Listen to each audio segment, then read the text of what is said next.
It was the storm of the century. The blizzard of '78 dropped more than 2 feet of snow on the Bay State in 32 hours.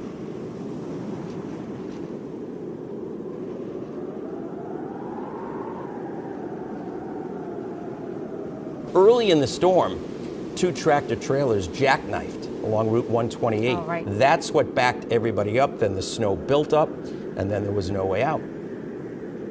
Late on Monday, February 6th, the wind-whipped snow began to fall at a staggering rate.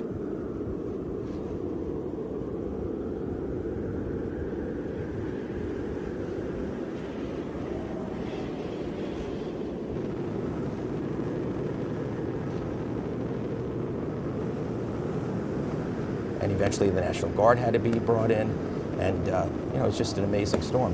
We had everything you can get out of a winter storm, from the beginning of the storm, from its inception to all its intensification and its total mature stage, until it finally just eventually weakened slowly and started to drift away. So we got everything, the beginning of it, the full brunt of it, everything you can get. That's why it was so long lasting, because it stalled. More than 3,500 cars and trucks were trapped on Route 128.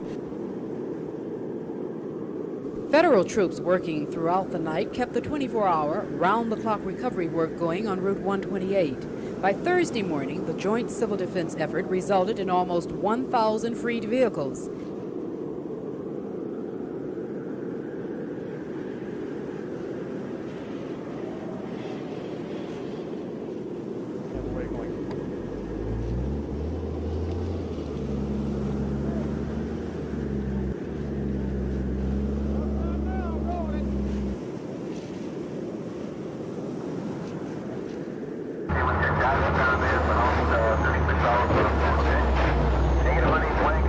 I have 4 packages of D-Rex.